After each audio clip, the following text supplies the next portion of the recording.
folks. Are you passionate about democracy and concerned about the rise of authoritarianism? I'm Joanne, Kevin's wife, and I've seen him give everything to this work. That's why Coffee with Democrats matters, lifting up stories, building connections, and keeping democracy strong. So tune in every Tuesday at 7 p.m. for 30 minutes of conversation with elected officials, candidates, and Democratic influencers, only on Coffee with Democrats. So join me in welcoming the Executive Director and host of Coffee with Democrats, my husband, Kevin Dawson. Hi, my name is Narissa Anderson. I am the chairperson of the Grady County Democrats. We are very honored that you are all here with us today for this Congressional District 4 Forum. In honor of what this holiday is, being raised by a Marine and married an Army man, and standing beside two veterans, I'd like us all to take a moment of silence and honor those that paid the ultimate sacrifice to our country with their lives for Memorial Day weekend. Thank you. Also, in the spirit of patriotism, if you would join me in a quick Pledge of Allegiance. I pledge allegiance to the flag of the United States of America and to the republic for which it stands, one nation, under God, indivisible, with liberty and justice for all. Thank you. And thank you to every single volunteer that has came out to help to set up. This was a random side conversation that our former Vice Chair, John Maroney, and I had. He's like, what if we host a debate? I said, what if? This is the what if. Here we are. And I couldn't be prouder of this group of people. This is amazing. We do have a sign-in sheet at the front table. We'd ask that everybody please sign in. There's information items up there for you. There are refreshments, water, cookies, nuts on this side. We just ask that you please exit to the back and not to the front. The restrooms are out this door and to the left if you need to use those. And I will hand it over to your moderator, Ryan Moses. Thank you.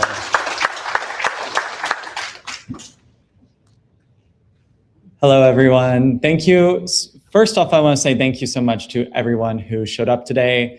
I say this almost at every Grady County meeting I go to, but I truly remember about 3 years ago, I think it has been, when it was 5 people and we were not meeting in Grady County, we were meeting in McLean County.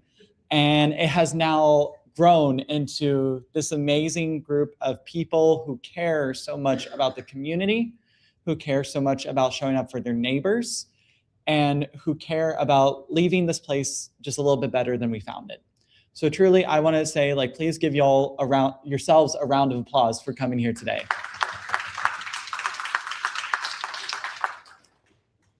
For those of you who do not know me, my name is Ryan Moses. I am a member of the Young Democrats of Oklahoma. I'm the former president for the State College Democrats and a former president for the USAO College Democrats, where I graduated from this fall.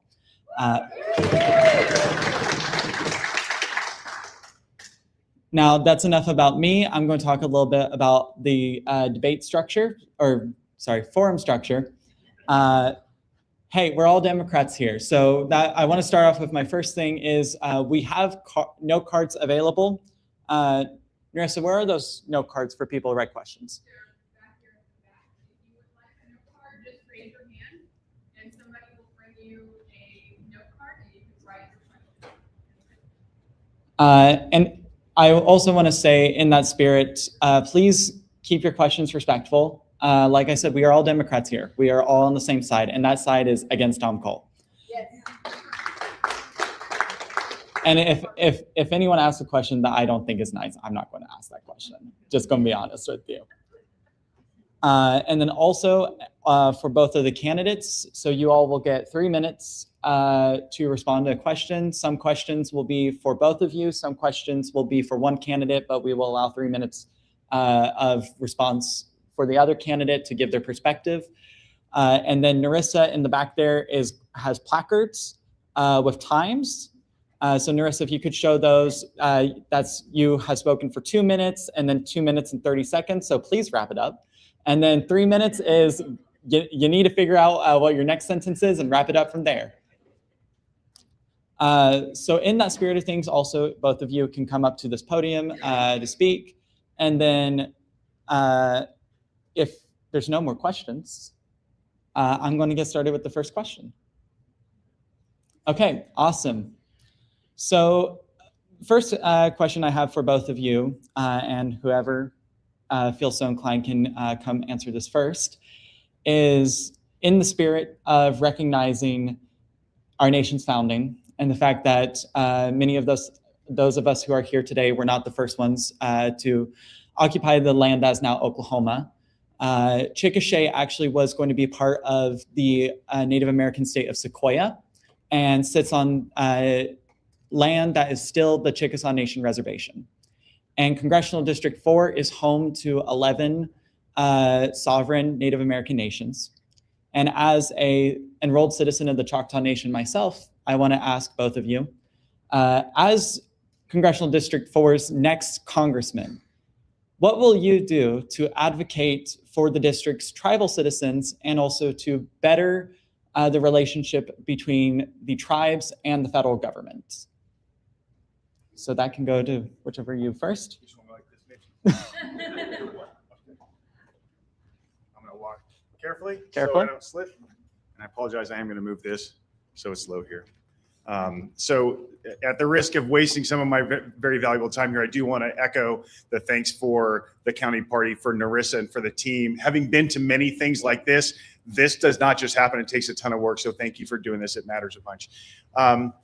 The first thing I would say is perhaps the most important thing I've discovered as I've studied the topic of Native American relations is that the first thing we must remember is the relationship between our Native American sovereign nations and the U.S. government is at the federal level, and the equal of, for example, Governor Anatobi is the President of the United States. It's not the governor of this state. And that status matters when we consider the respect we have to have for those that predated us on this land. You'll hear over and over again as people talk about these issues that the most important word is sovereignty. And that sovereignty means just that determination, self-determination for our Native neighbors matters most to them. And we owe it to them to respect not only their pre-existence here in what we call Oklahoma, but the fact that there are treaties and agreements that we have made with them that it is our duty to honor as a nation. So as the next member of Congress from the 4th Congressional District, my first order of business is to meet with those people that represent their nations on a listening basis. When I sit down, in fact, one of the first meetings I had when I announced my candidacy was with the governmental affairs representative from the Chickasha Nation. And we sat down in a coffee shop, and for 2 hours, unlike me, I didn't talk, I listened, because understanding what matters to them when it comes to the post-McGirt world we live in, when it comes to this now after the Trump versus Barbara case, where the government literally made the argument that maybe Native Americans aren't U.S. citizens, we have a lot to work on to make sure that we are recognizing their place in our nation and listening to them as the first priority. And the last thing I'll say as I wrap up is we have a moral obligation and a sacred duty to protect the lands and the environment that means so much to the Native American nations in this land. And every minute we spend polluting or destroying or taking away from or extracting from those lands from under them is an insult to them, and it's harmful to our reputation. Thank you.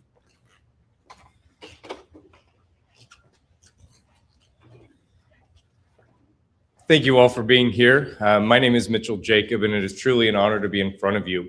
I just want to take a moment to acknowledge that we are standing on Native land, and the home that I live in Newcastle is also on Native land.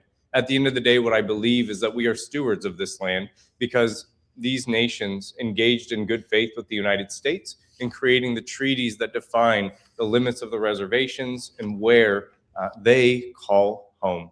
And I just want to continue to enforce that in good faith as we must. And in the similar vein, on August 16th is when I kicked off this campaign. And one of the very first things that I did is I called Joe Hill with Chickasha Nation. I called many of the other tribes that share this same land. Some let me go higher up within their nation than others, but I did engage with them as quickly as possible, because at the end of the day, this is tribal land. And it is on the federal government to create a better relationship with the tribes. And I believe that we have put that onus on the tribes too often to come to the United States to build a better relationship. And that just can't be. We're in a post-Castro Huerta and Tulsa v. City of O'Brien cases. And we know that these lands are still good land for these nations, that we have not disestablished these reservations, and we must do better to build those relationships. Again, the state of Oklahoma, if you follow the news, the Department of Wildlife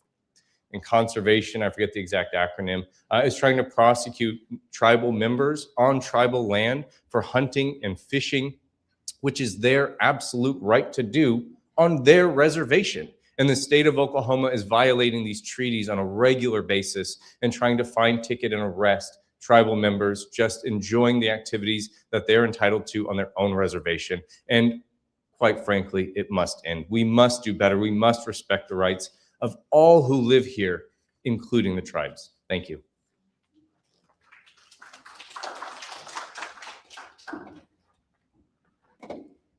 Well, thank you so much both for your answers. I personally am greatly appreciative and emboldened that by y'all's stances as a tribal citizen, so thank you so much. Next up, this is a question. I'm going to be paraphrasing a little bit, but Congressional District 4 being primarily rural, you know, it's a little bit more than just Lawton and Norman and more.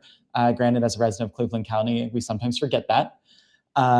How will you both work to help rural Oklahoma and to connect with rural Oklahomans all across the district? So, I'll let you first.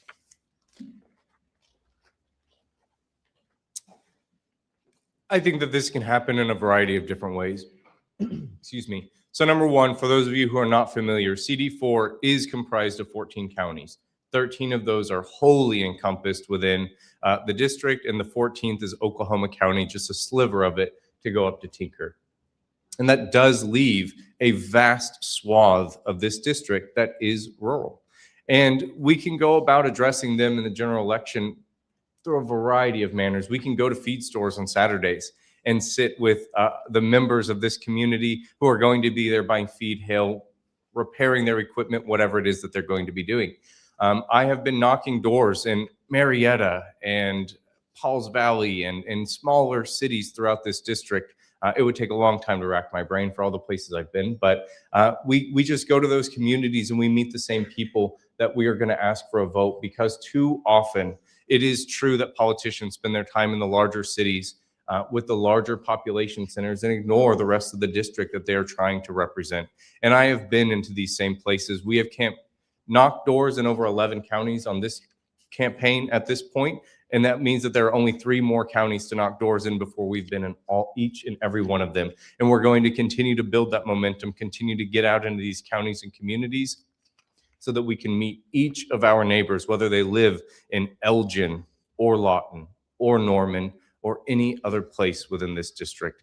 And we can also reach them through radio, mail. There are a lot of different ways to do this, my friends, and we are looking at every single one of those avenues, and we just need your help to get to more of them. Thank you.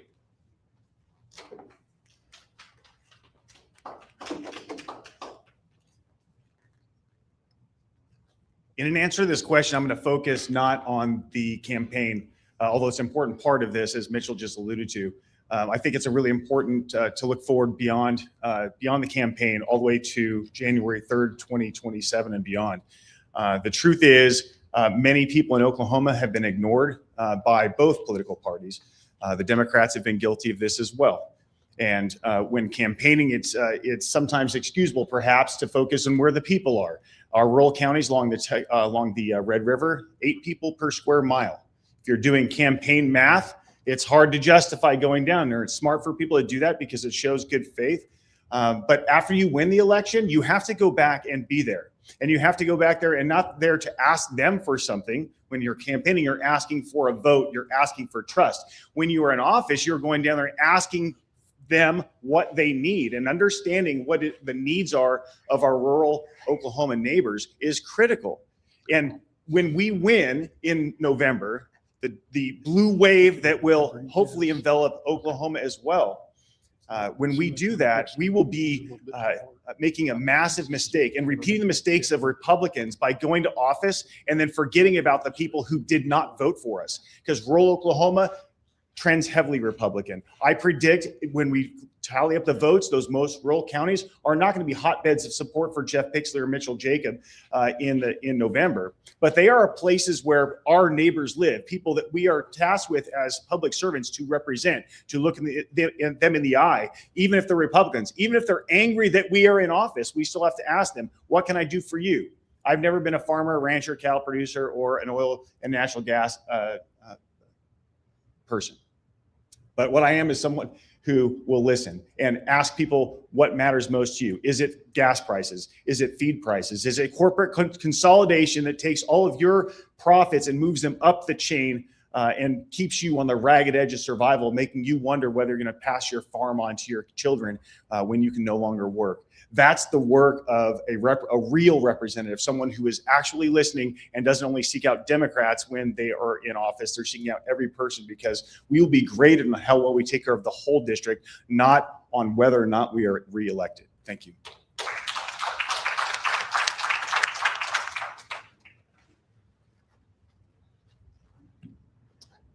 Thank you all so much for those answers. Is my good? Okay. We're having a little bit of a fun thing with the microphone, trying to make sure it doesn't obscure my face, which is really important to me because I ate a lot of Brahms this morning, so I don't want y'all to be looking at my neck rolls. Going to be honest. Okay, awesome. Thank you so much, Kevin. And can we also get a hand for Kevin doing Tech and AV, and also running for Labor Commissioner. Excited to put a yard sign in my yard. So thank you all so much for your answers. Our next question, as many of us do know, the National Democratic Party has struggled with messaging, I think, especially after the release of the recent autopsy on the 2024 election. So a question that someone did want to ask is, how will you all help set the agenda for yourselves, for the National Democratic Party, and make it about more than just being not Trump? Because you all will be a part of the first congressional session that will be looking forward towards the end of not only the current administration, but also part of the new administration that comes after it. So effectively, sorry, I was a little tangential there, but what agenda will you set in Congress, and how will it be more than just being against the current administration? So Jeff, I'll let you go first. So I was kind of hoping the microphone would obscure my face. You've seen my face. This is my real face. This is not a mask. In case you're watching the internet, it's the ravages of time is what you're seeing here. That's a great question. I don't know who asked the question. It's a phenomenal question because it brings up a really important point that matters in Oklahoma. Because when we are campaigning, at least when I'm campaigning, often when I meet a Republican, as they recoil at the word Democrat, what they are saying to me is what they perceive as the National Democratic Party is something they can never get behind, and that is a fact for some of them. And I work really hard to make sure that when they're talking to me, they're talking to their neighbor. They're talking to a fellow Sooner. And I happen to be a Democrat because I share the values, but I don't take my cues from the National Democratic Party. And I have to be honest with you, the party's national message doesn't mean anything to me in this race. It may happen to align with some of my messaging as I go out there. I might find it rhymes, but I am not logging into a website at night asking the DCCC what I'm supposed to say.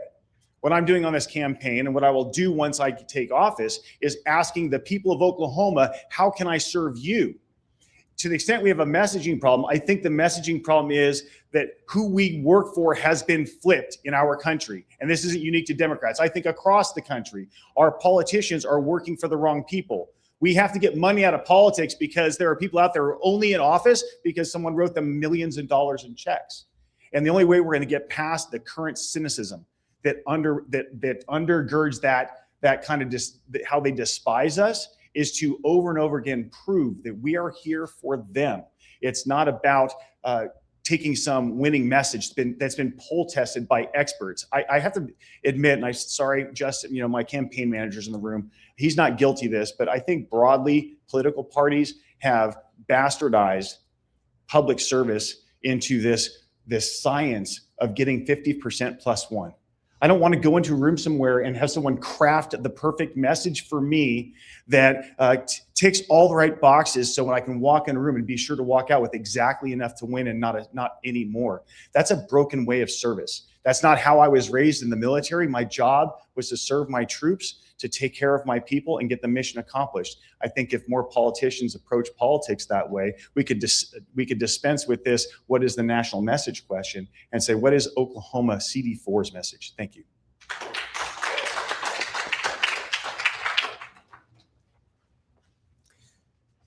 So I see messaging, at least relative to this question, in two different ways. So on the first point that Mr. Pixley brought up, and it's a phenomenal one, there are many people in Oklahoma who are willing to talk, for example, about how Tom Cole needs to retire. But they don't want to talk about how a Democrat, should be taking that seat.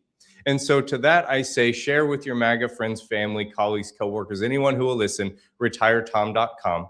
And it will take them to the mitchelljacob.com site, right? We meet people at the place that they care about the most, and then we show them other alternatives and opportunities. And then the question was about messaging as it relates to this district. And we have already launched that campaign on a huge scale. We have already delivered hundreds and hundreds of letters to every single elected official across this district, from school boards to county officials to city council officials, and they're going to get another round of that as we move into the general election. I have sent a letter to every single federally elected Democrat to share with them the messaging that we are pushing for this district and for the priorities that we are setting for this area of this country, because Oklahoma does not need what a poll-tested message in Washington, D.C. says that Americans want. It needs what Oklahomans want, what you want. And that is the key message. We talk about parties as these monolithic beings far too often, but what works, and I don't mean messaging here, the policies that work in California, in New York, and perhaps even in Florida do not necessarily work in Oklahoma. And we forget that far too often. And so at the end of the day, I am here to represent you, to ask what you need and how I can take your concerns, priorities, and issues to the federal level, not how we can take something from the federal level and slot it into what you're asking for. Thank you.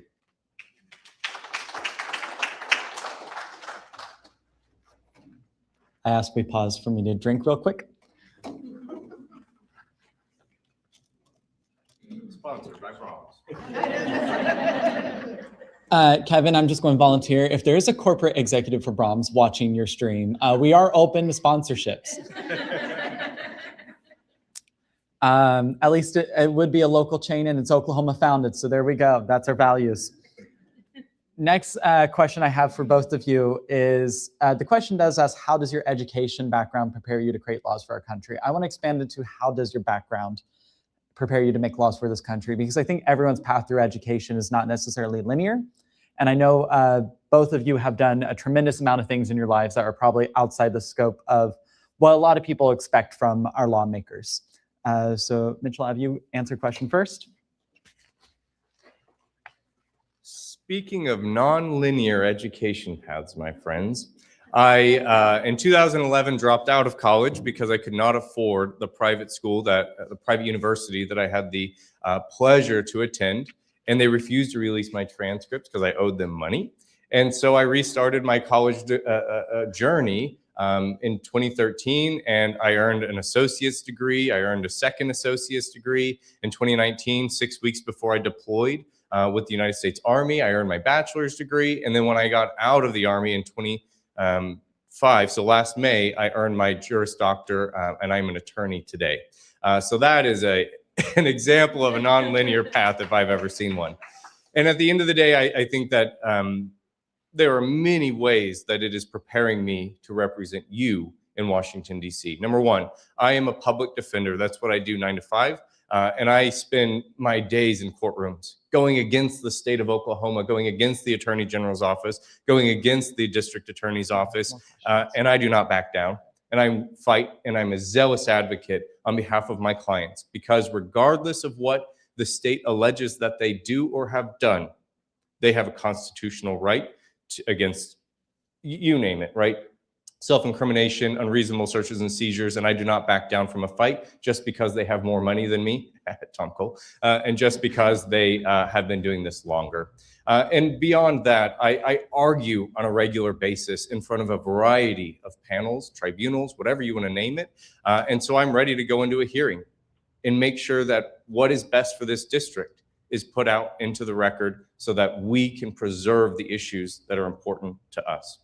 Beyond that, I am an attorney by trade. I look at bills, laws, whatever it may be, on a near daily basis. And I've already begun writing bills that I want to sponsor: the HOPE Act, the DNA Act, so many others. I'd love to tell you more about those. And I ran for office in 2024 for State House. I'll tell you all about that another time. And for that race, I actually wrote 2 entire bills that I intended to introduce on the floor of the Oklahoma legislature. I did lose that race in full candor, but I have been through looking at bills and the way that we can write the language that ensures not just what we're trying to do, but avoids loopholes, but avoids people coming back and saying that it's too vague or too narrow, that it doesn't accomplish the goal that we're looking for. Because you might be surprised at how often human English language fails us, especially when we're trying to write a bill, a law, or an act. If you want an example of that, just look at anything that Lisa Standridge has introduced into the Oklahoma legislature, and you will be appalled at the way that English language can fail us. So again, I feel that my education, my path, my background, including my time in the Army, has helped me in a variety of ways. Thank you.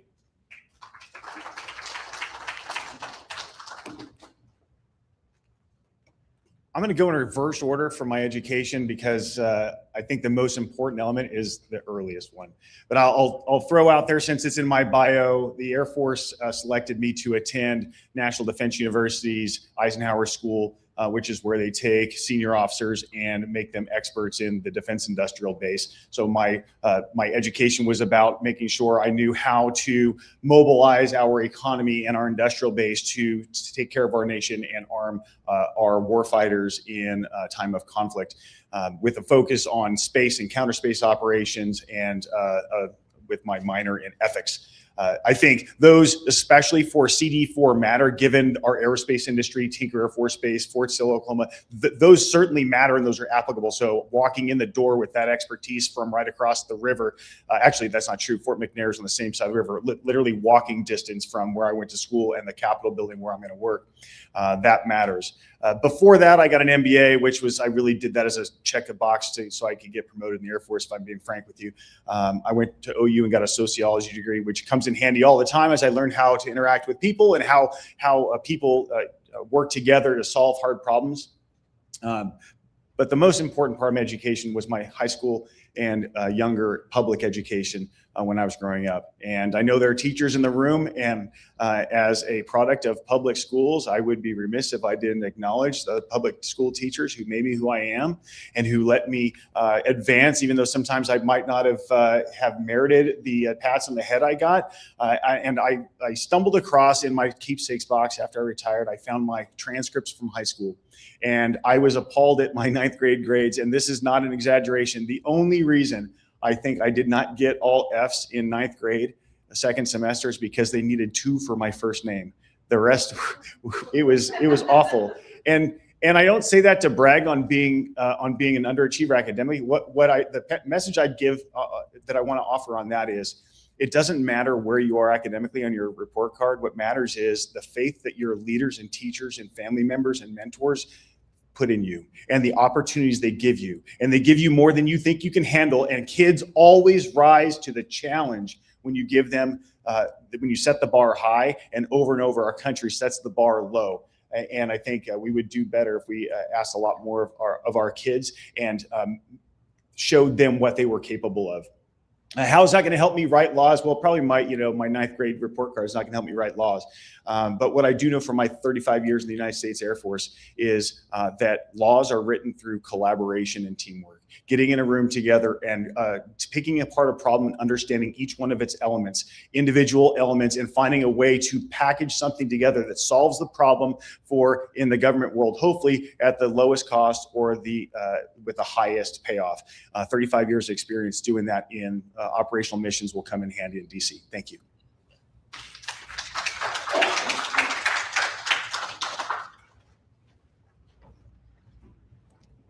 I think that actually segues us into our next question. So an individual asked about the bill to increase the pay wage for teachers on the governor's desk. Now that is a state level issue.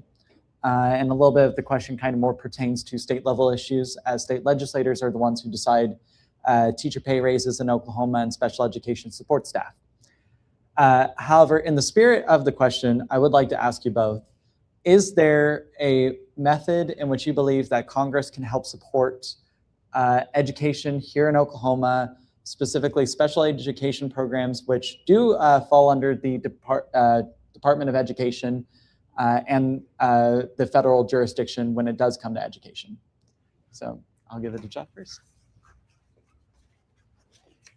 The hostility that has been shown toward the U.S. Department of Education for the last 15 years has been appalling. I think it was the governor of Texas when he was campaigning for office. I remember his oops moment. You may recall this from TV. He was talking about getting rid of the Department of Education. And at the time when we saw that oops moment, we thought, we dodged a bullet. We didn't elect this guy from Texas to be our president. And here we are 20 years later, and the Department of Education is being gutted by someone who is hostile to it. And that's not the only cabinet level position where they've literally picked someone who has the most hostility toward the mission of and the people within the organization they're asked to lead. So the first thing we need to do in Congress, and although neither Mitchell or I would be directly a party to this, the confirmation process for folks on the cabinet that the Senate undertakes has turned into a rubber stamp that doesn't serve America's interest. We have people that have no business being in those positions, running their agencies into the ground, and the Senate should take a stand against that. From the side of writing laws or being in the House of Representatives, what we need to do is, to the extent we can rebuild the Department of Education and give it and rebuild the structure that's been destroyed under this administration, we need to fund it. We need to fund it with the seriousness that we understand is needed with education with our kids. We can't have a world, we can't flourish as a country if we have a generation or multiple generations of kids who barely make it out of school, who maybe do get out of school, but they're not armed with what they need to be successful in our country. They don't have the critical thinking skills, the reading or math skills, or the STEM skills for the advanced world we're in. The United States government has a role to play in that. I know that it is certainly a state issue on how that money is spent, but the federal government can incentivize those federal level programs and fund them appropriately. And we can also make a serious effort to rebuild the crumbling wall that separates church and state, so we stop putting our taxpayer dollars towards schools that are meant for private funding.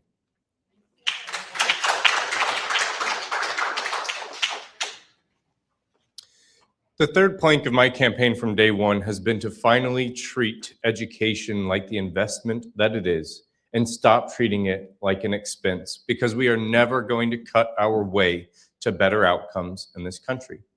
And there are two things that I think of as this question is asked, which, to be honest, I forget the exact wording of the question, but I hope you'll join me on this journey anyway.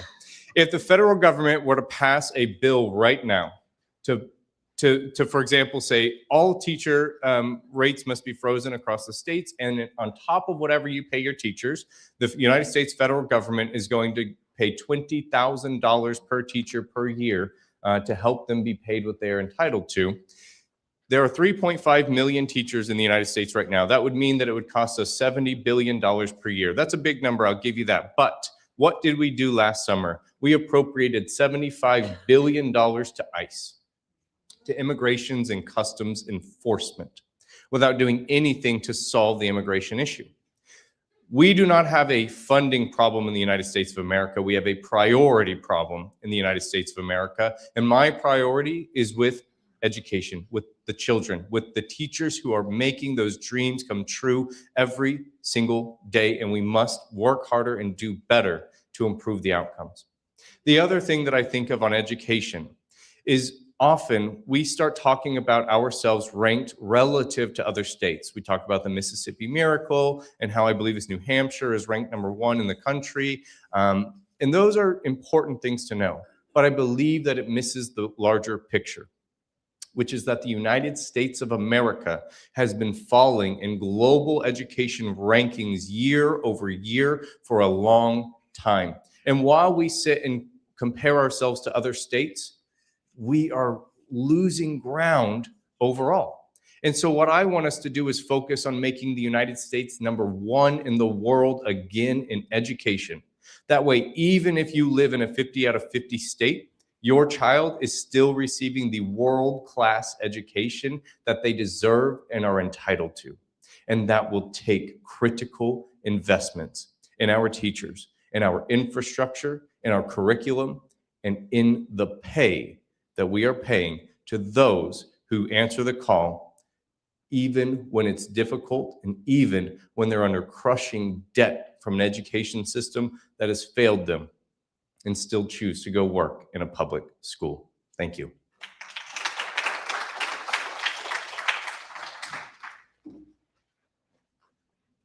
I think you both actually set up fantastically for our next question, because you started talking about the State Department of Education and cutting federal departments, and that actually does lead into our next question.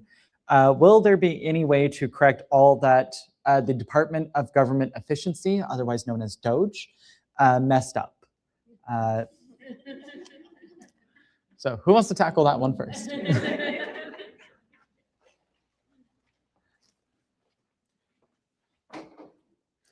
From my perspective, the real answer is both yes and no. What we can never undo is the fact that every single one of your Social Security numbers was taken by someone who has no right to that information. That your income and salary, Donald Trump just entered into an agreement to never have himself audited or his information released, but all of your information, that's okay. That's collateral damage. And we can never undo the fact that that information was illegally taken from the United States government by someone who was not elected to be there in the first place, and by someone who's just here to make as much money as he can, who has an IPO coming up in the next few weeks. But we also know that forever is a long time. And if we get to work and reverse the course that the United States is on, we stop the dismantling of agencies, we force the bigots back into their hidey holes, we stop white nationalism and Christian nationalism from infiltrating every single level of our government, then we can absolutely come back.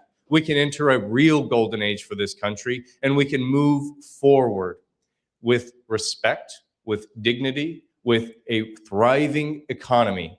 That is all possible. But it is not up to Jeff or myself. It's up to each and every one of you to come do the work with us. Thank you.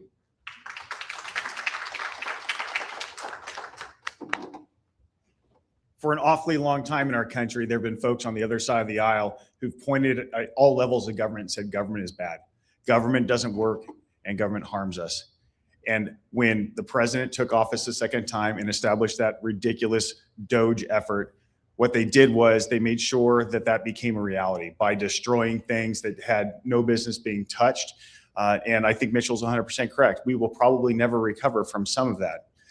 But what we can do, and what Mitchell and I will certainly have the opportunity to do, is prevent it from ever happening again. And that's with real oversight and accountability. Those people who are vandals to our nation must be held accountable. Right now, today, there is not a single person being held accountable. I watched an interview, a testimony by a member of the administration before one of the houses of Congress.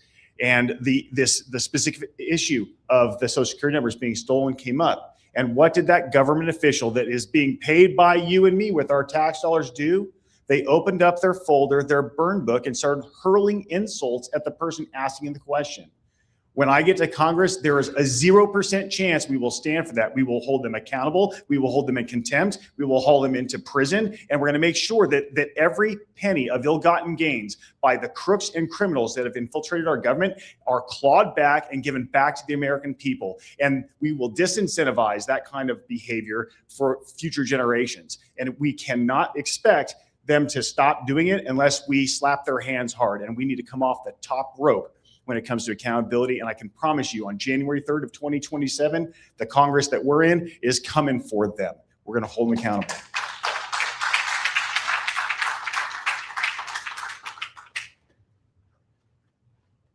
Okay.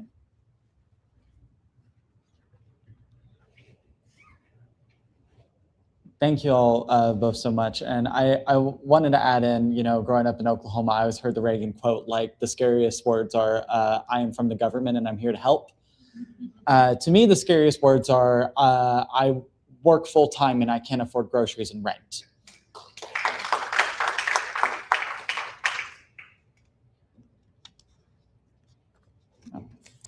So our next question is, Oklahoma has a rich history of labor and farming unions. Republicans have appealed to these groups and taken their vote for granted. What policies do you support that would speak to this group, and how would you reach them? So, Jeff, I think you're first.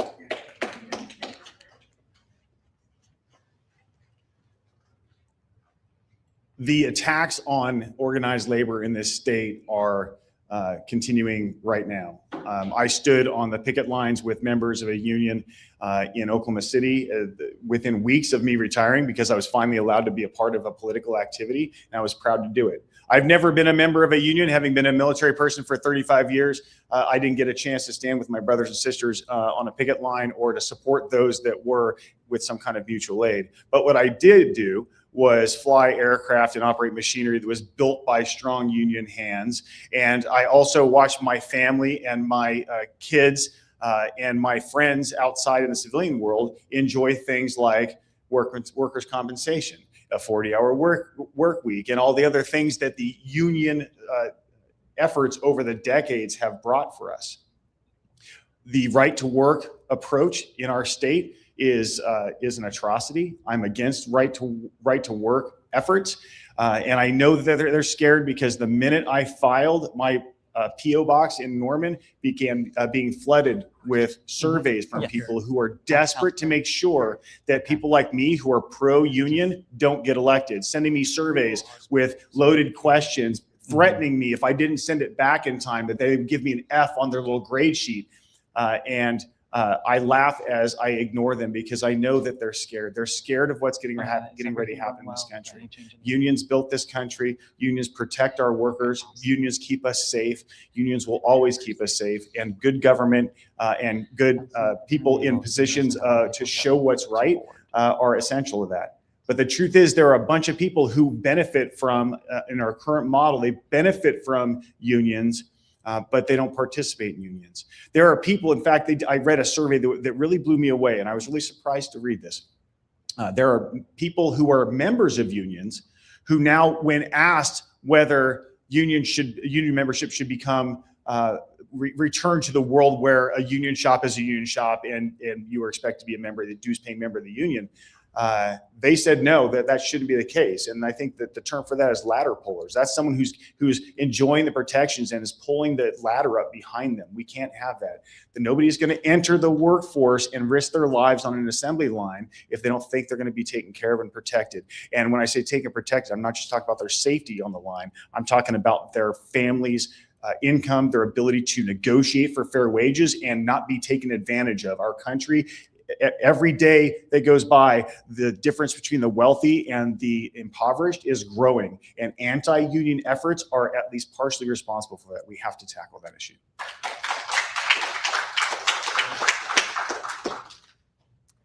We must share a PO box because I cannot believe how many of them I'm getting as well. The very first thing that I can do in this campaign to show you that I'm serious about labor is vote Kevin Dawson for Labor Commissioner on November 3rd, 2026. And I encourage each and every one of you to do it too, because Mr. Dawson has been a union man for over 40 years. I'm proud to know, I'm proud of the work he's doing, and I want to continue to support him. Beyond that, as I'm sitting here, I was thinking of the railroad strike that occurred under President Biden. Don't quote me on the year, I don't remember offhand, but just a number of years ago, where Congress voted to end that strike, where they were asking for sick days for railroad workers. And I remember how infuriated I was when that vote happened, and we in Congress forced that strike to stop by a vote of a legislature, not by a vote of the members of the union.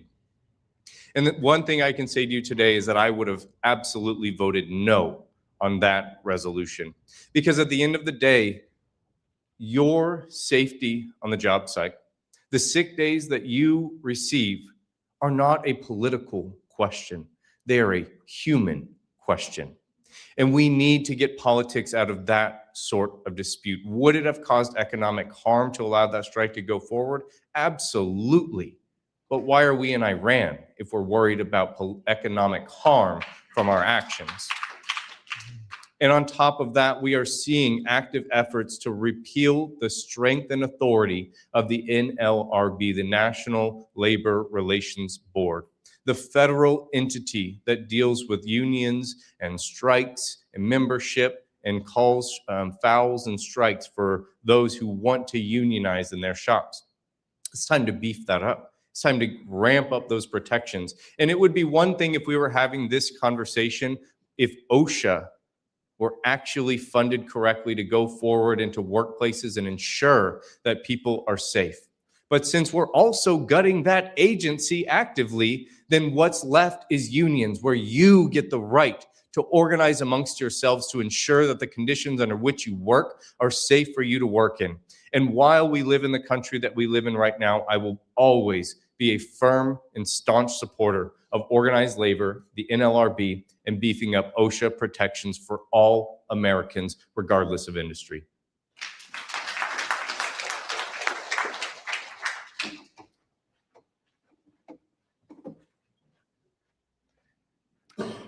Okay, thank you so much. I would like to echo the sentiment, vote Kevin Dawson for Labor Commissioner. So next question that we have, I had a specific request for this question. How do you plan on restoring full bodily autonomy to the women of Oklahoma?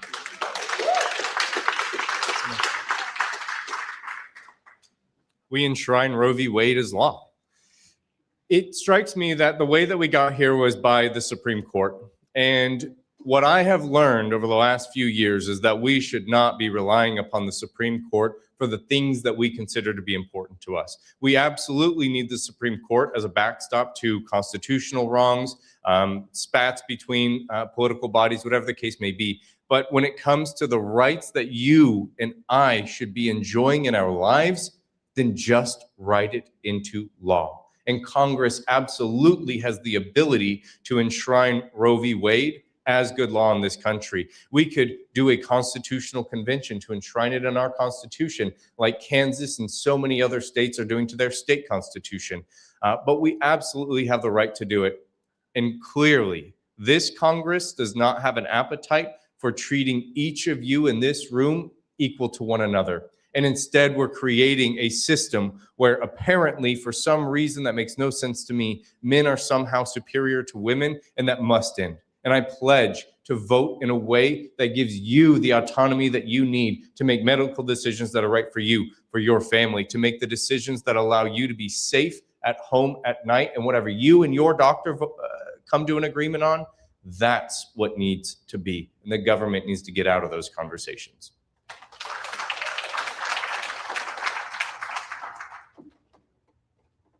Normally in a political campaign, you don't walk up to the mic and just say your opponent is exactly right. But I'm going to say that right now because Mitch is exactly right about what he just said. He's 100% right. We have to change the law. We have to grow some courage. And some of us need to go to office and be willing to get F's from those other people who are filling our mailboxes with, I get a postcard at least every day from someone telling me to end abortion in America, which is pretty rich, given we're in a state where they've essentially won that battle, and we've already gone back 200 years in this state. That shows me they're scared and they know what's coming. They know when we get there, we're going to fight this battle. It's going to be a hard battle, though, because not just because there are people that are very passionate about this. I don't want to dismiss that part. There are people that are passionate about this and have come to that position from their heart, from a good place. I will concede that some people arrive at the decision about abortion, a really hard question, from a good faith perspective. But what they fail to understand is the adverse effects on everybody else, and in taking your personal deeply held beliefs and imposing them on other people is not how we do business in America. Have your beliefs. If you don't like abortion, don't get an abortion. And what we need to do over the next 2 years, and there need to be politicians willing to be run out of office over this. Voting for this and getting fired is the right vote.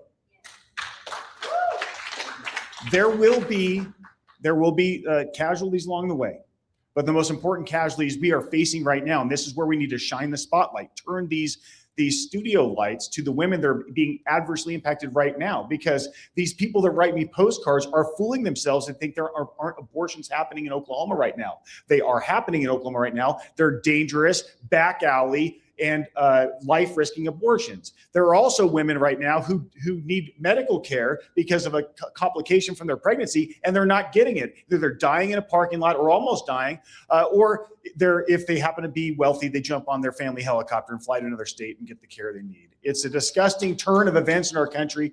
We can fix this, but again, it's going to be hard. It's going to be ugly, but we have to do it. And the last thing I'll say before I sit down on this topic is, this issue comes up every time I meet a Republican, not because they want to end abortion in Oklahoma. That's already been a problem they've solved. It's because they want to distract us from other issues. So we need to rededicate ourselves to acknowledging this is a problem, say we're going to vote the right way, and then circle back and fix the economic problems that are hurting every single America today.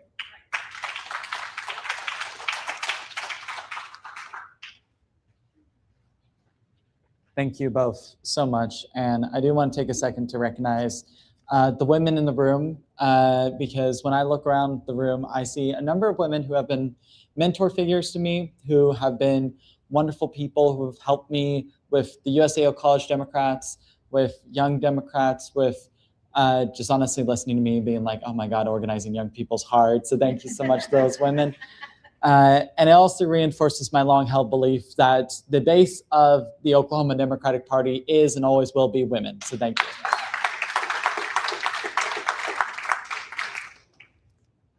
So next up, we might be starting to run low on questions. So I might suggest some of y'all need to start writing questions, because otherwise I'm going to start coming up with them off the top of my head. And I don't do softballs, so. So one of the next questions is, what plans do you have related to immigration, documented and undocumented, in Oklahoma and in America?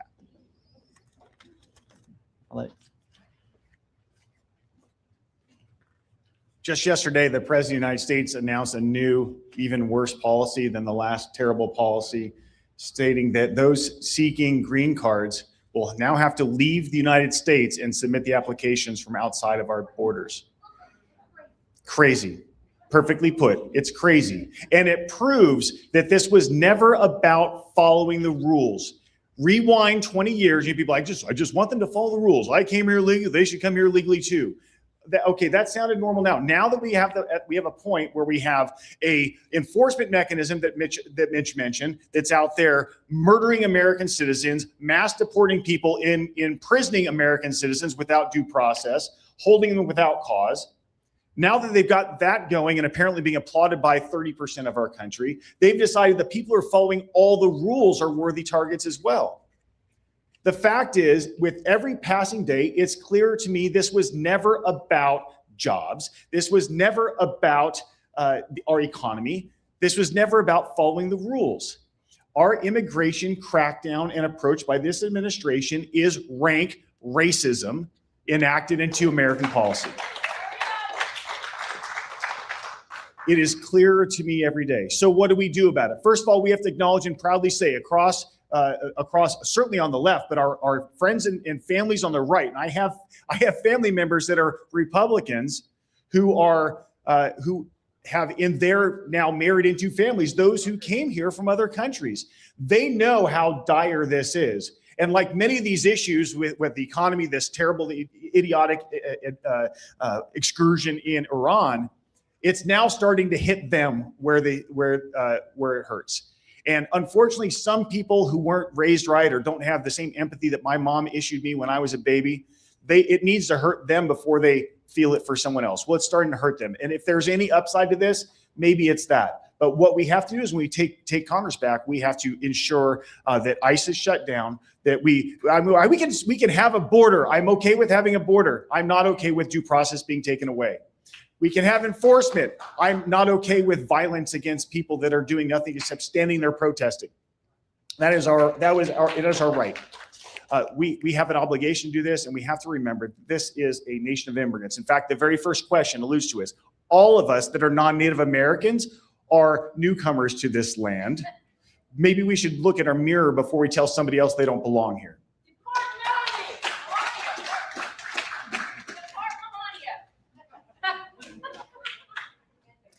I'm going to start with what I'll also end with: abolish ICE. My friends, this topic is really close to home for me. So this is the moment where I'm going to tell you why I'm running for the United States Congress right now. My wife's a naturalized citizen of the United States of America from Mexico, and I actually originally ran for State House in 24 and was going to run for it again in 26. However, my three oldest boys, their last name is Reyes, and they were born before my wife's naturalization was complete. On his very first day in office, January 20th of 2025, Donald Trump signed an executive order that attempted to strip my three oldest boys of their United States birthright 14th Amendment citizenship. And I said, over my dead body. So I dissolved that committee, I formed this committee, and I launched it on August 16th. Abolish ICE. ICE is only 23, 24 years old. I forget last time I checked the date. It is relatively young.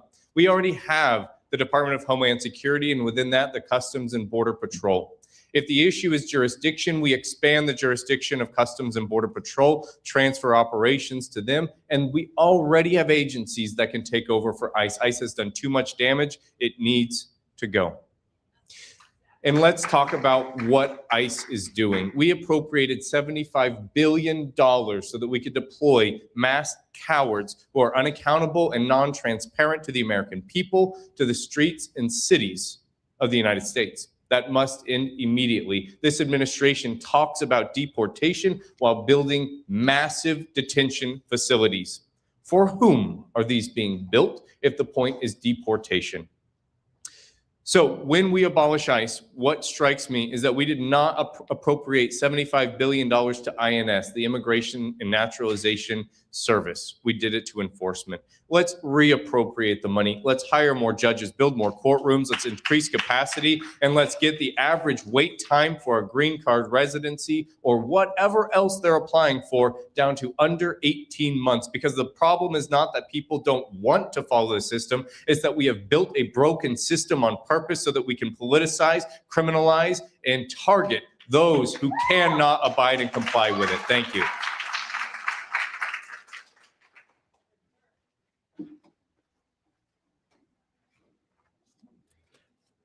Thank you both so much. And actually, it was a comment that I think both of you made about how a lot of us here are not the first ones to occupy this land. I have a family member who has a much darker complexion than I do, who is also Choctaw, and they were told to go back to where they came from. And my reaction was, okay, so like, can we get our land back in Mississippi? Because I don't know where else we're going to. So a question that I was asked was to ask you all about what is your thoughts on healthcare, period. I'm sorry, Larry, I'm going to expand on that a little bit, is what do you see as the future of Congress's role when it does come to healthcare? I know many people who are proponents of a single-payer healthcare system, of Medicaid for all. I myself receive healthcare through the Indian Health Services, and I pay a $0 copay when I do get seen at an IHS facility. And I can say that is pretty nice. I think it is no secret the cost of healthcare has skyrocketed out of control. So what will you as congressional members do to advocate for lower prices and for overhauling the American healthcare system?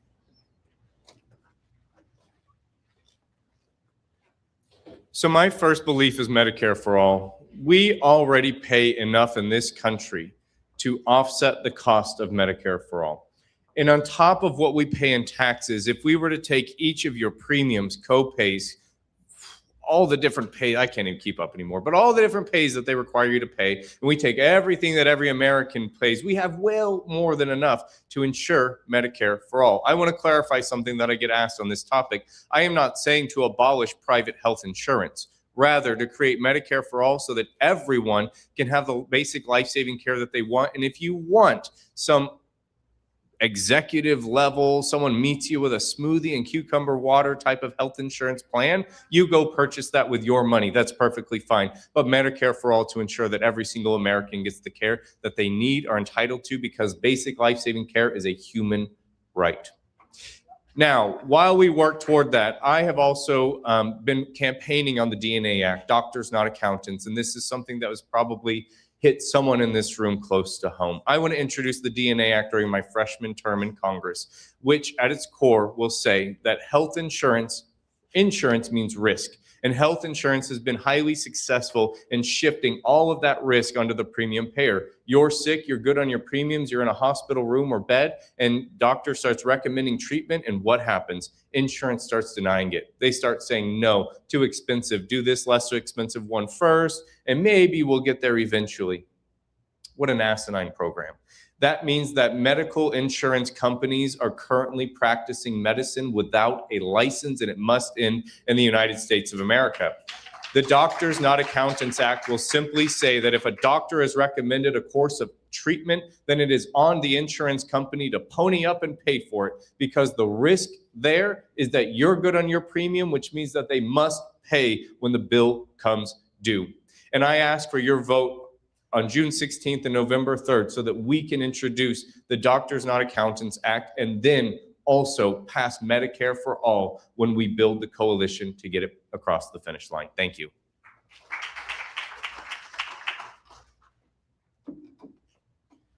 Like our immigration system, our medical system is broken on purpose. It exists right now solely for the purpose of lining the pockets of insurance companies.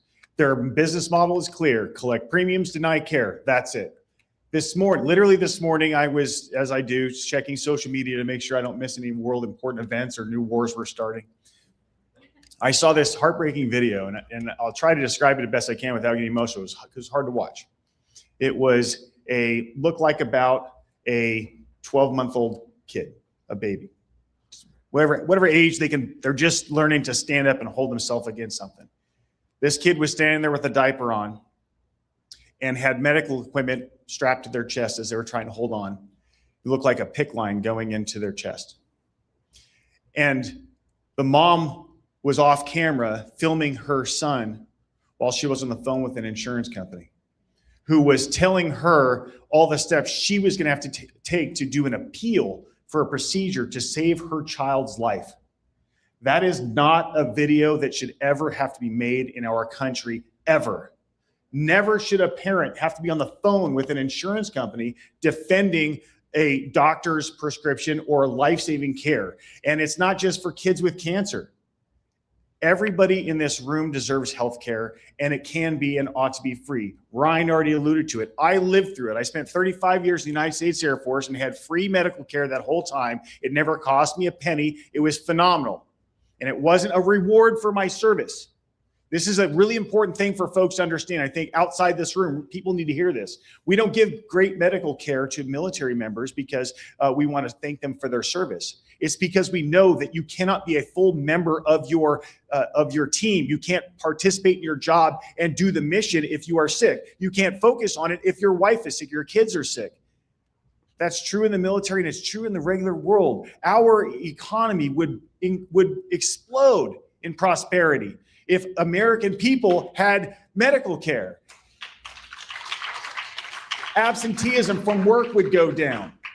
People would be healthier longer because they would go seek medical care when something was emerging, not when it became a crisis that stopped them from going to school. This is not rocket science, folks. Every other civilized country has cracked this code. It's time for America to catch up with the rest of the world.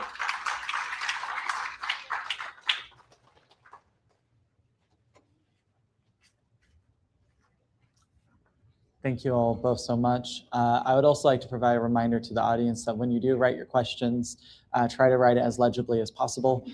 I am not a teacher, so I will admit I am not used to trying to decipher folks' handwriting.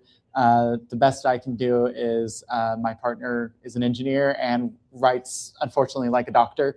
So that's the most experience I have.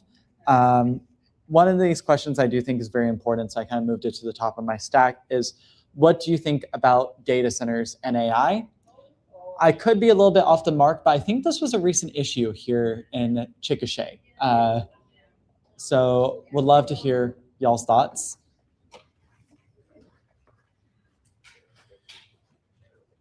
Forgive me, some of you may have heard this story before, but this is a pretty telling thing about AI for those who don't dabble in it.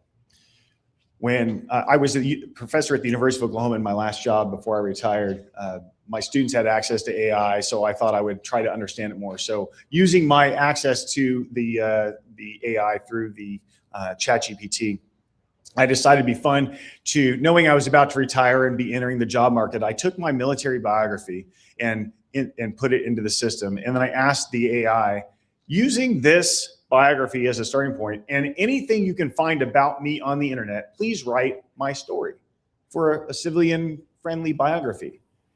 And in 1 second, it spit out a 2-page narrative story of my life. And at first I was like, holy cow. I read the first paragraph and it nailed it. It's like, this guy's accomplished, he's handsome, he's charming. I'm like, this thing is amazing. AI is great. And I got to the second paragraph and it started talking about my military career, my flying operation world. And it said, until that fateful day when he had to eject from his F-16. I've never ejected from an F-16. And that was a really stark moment where you get this flash of like, this is really handy. This is a great tool. It does good things. But if it can get something so fundamental, so wrong, it's not intelligent. Artificial intelligence is not intelligent. There are things that big computers can do for us. I'm not opposed to someone building a machine and powering a machine that can, for example, simulate chemical combinations to cure cancer, or to do something maybe so we can do some carbon capture and take some of the earth warming gases out of our atmosphere. Do that. I don't need it making art for me or writing poems for me. The data centers, they need to do what Americans seem so hungry for, which is deep fake videos and cartoons and Lego movies. Those things take giant data centers that big business realizes is a money machine for them. It's about selling servers, it's about selling graphics cards, and it's about using up real estate and our resources. So I believe in local control. If a local community wants to have a data center hosted in its area, I think they should be allowed to vote on it, but it should be up to them as the people of that community. And the people who build that data center need to be held to legally binding requirements for electricity rates, for water consumption and availability, for pollution. And really important to me, if you know anything about how development works, how the business cycle goes with natural failures in businesses, plan ahead. If you're going to build a data center, I want it to be purpose-built for the day when they go out of business. So whatever's left is something my community can use for a park or a library or a school or a homeless shelter.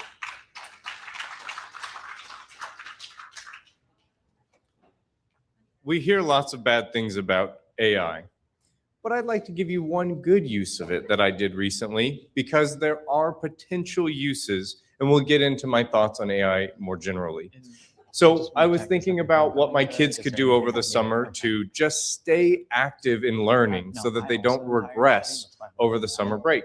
But I also, and there is Khan Academy and certain applications like that, but I don't want my 7-year-old staring at a screen all day over the summer when there are other ways. So I tasked AI with creating a customized plan for him that has 60 minutes per day of a packet that's 8 pages long each day, and has brain teasers, has reading that's about Oklahoma, the native flora and fauna of Oklahoma, the tribes that live in Oklahoma, and I tried to make it as tailored to where he and we and I live.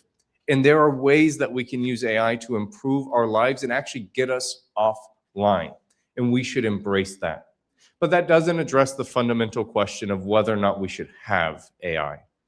And so I think of AI in 2 different ways. Number one, whether AI should exist in the first place, and I'm talking about data centers at this point, is I think a purely local question. That should be up to city councils, counties, and it should be up to states to decide how to permit, site, build the specifications of an AI data center, et cetera.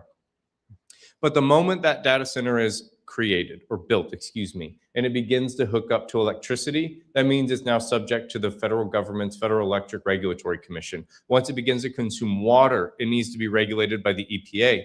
The moment that it begins to connect to the internet, it needs to be regulated by the Federal Communications Commission. And I certainly stand for regulating what AI does, how we use it, and how it's employed in the world. But I think that we also miss a fundamental point here when we only focus on what we do with AI, because we know that any output of a computer is only as good as its input. And I believe that we must be regulating the inputs of AI, what we are feeding into it to allow it to spit out the output. Because if you tell your AI to only use the world of Facebook to know what people think, I can't imagine that will be a very kind system. But if we can, and similarly, if we say only use news articles, it might be cold and detached and highly factual, but unable to tell a story. And so we must figure out what we want AI to access before we can talk about what we need to use AI for. Thank you.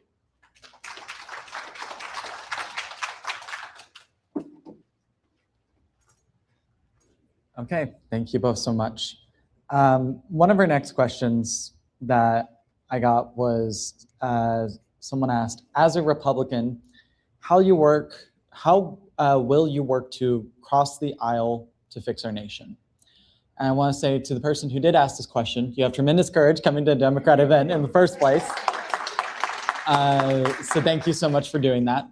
I will admit, I myself have sometimes difficulties reaching across the aisle, because it has gotten so hyper-partisan, because sometimes you're scared to talk to your family knowing that they may disagree with you on something. So and this is Oklahoma, so we have to be able to talk to Republicans, or otherwise our ideas are getting absolutely nowhere. So just to repeat the question, as a Republican, for this person, how will you work across the aisle to fix their nation? I'd actually like to push back, although I understand why you said that. I don't think that it should be brave for a Republican to go into a Democratic event or a Democrat to go into a Republican event. That is fundamentally the problem that we are experiencing in this country right now. Politics should be open to everyone of every background, belief system, or ideal system. And it is the fact that we feel that we must exclude and tribalism that I believe is fundamentally creating this problem. So whomever wrote that question, thank you for being here. I'm really glad you're here. And I hope that I can come to your home living room, wherever you want us to be, shake your hand and have a conversation with you. You matter. I value your input, and I'm glad that you're here today. As for the question, to me, it's relatively simple. For one thing I believe in, strongly and passionately is that if we're going to force children to go to public school and be in school every single day, then we have enough money in this country. Let's feed them free lunch and breakfast every single school day. And if Speaker Mike Johnson is willing to co-sponsor that bill with me, then I'm happily going to co-sponsor that bill with Speaker Mike Johnson, because it doesn't matter what party he belongs to. It matters what we're going to do with this bill. And I will partner with any of them. I don't care who they are or what they believe in, with one big catch. I do not agree in slipping in special language or special interests or something that completely modify this, from feeding the children, for example, to eliminating. Sorry, I'm not creative enough to think of what a Republican would want to take away from you at this time, right? But it's not about getting the support long enough to get what they want. Rather, if they're willing to do something that's good for this district or for the people of the United States of America, then it doesn't matter to me which party you belong to. We're here to do the work, and I'm ready to do that work.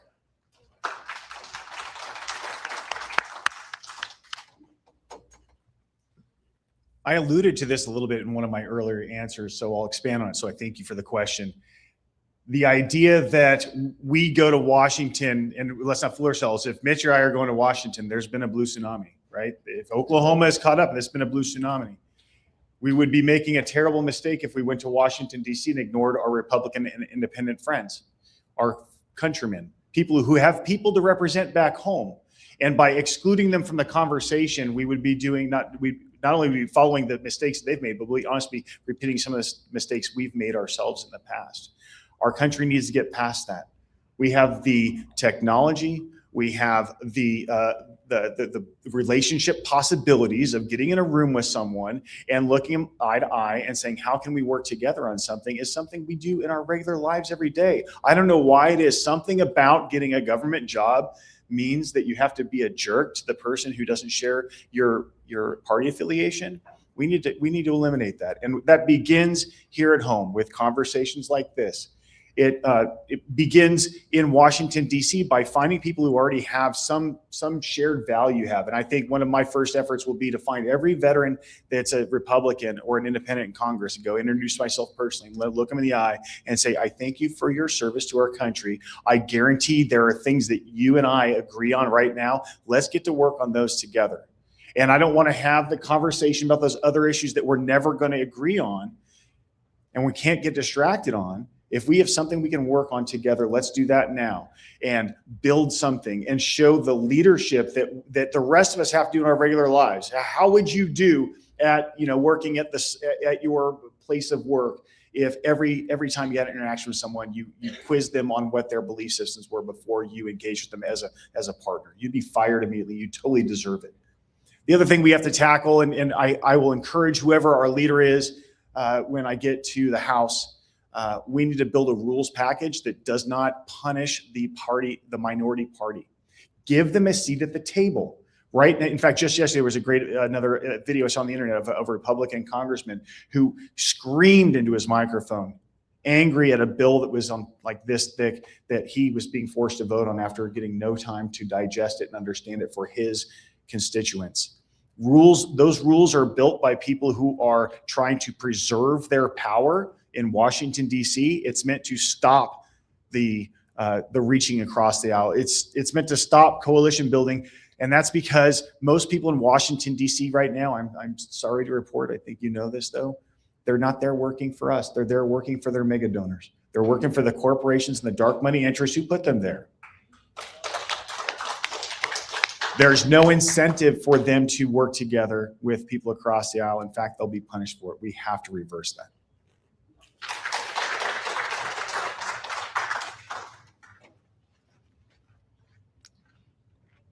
I would really wish you both keep alluding to the next question I'm going to ask, and I would really wish y'all get out of my head because there's only room for me in here.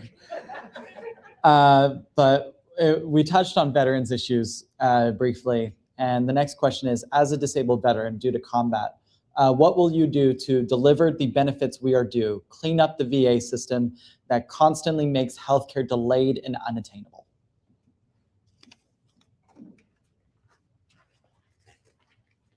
I appreciate the question. I'll make a correction. I'm a disabled veteran, but I'm not disabled due to combat. I didn't suffer any combat injuries. It's just the wear and tear of being in the Air Force for 35 years has broken me. But it's a really important issue. I hate to dunk on Tom Cole, but he, now that he's fighting his primary, and I think actually he has his eyes on us more than he has on his primary. That's my feeling anyway. And he's in Washington, D.C., standing in front of a backdrop, accepting an award from some made-up organization to give him an award for something that we all read it like he had an award for like advances in medical research or whatever. Like Tom Cole has done nothing to advance medical research in our country. This is just one of those stunts so he can have a plaque on his wall. What we need to do to tackle veterans issues is recognize that the VA system needs to be funded. It needs to be it needs to be protected. It needs to and what they do in legislation and I don't have the bill number off the top of my head, but the funding. In fact, I had a conversation yesterday. This is not veterans, but it's a parallel. It's a great parallel. I had lunch yesterday with a retired member of the National Oceanographic and Atmospheric Association or agency, NOAA, who retired during this administration with some serious frustration about what's happening in NOAA. And he explained to me that when they say we fully funded NOAA, what they're playing a word game with us. They gave them all the money, but then they made sure to divert that money to other things. So the things that the NOAA scientists needed the money for, that money went away and went to a big pile somewhere else. Washington, D.C. has become experts under this administration at doing this shell game with money so they can stand on stage and say, look how I saved the VA. And what they really did is they poured a bunch of money into something the VA wasn't asking for. We need to trust the experts in the VA, trust the doctors in the VA, trust the scientists at NOAA and the National Weather Center, and ask them where the money needs to go and put it there. Veterans deserve great care. Now, in the perfect world, after we are elected, and we get universal health care, we won't need a separate system just for veterans. We may have some separate services for our special needs, but in the America of 2030, of 2035, every American should get the same great treatment that I got as a military active duty member and that I'm getting as a veteran now.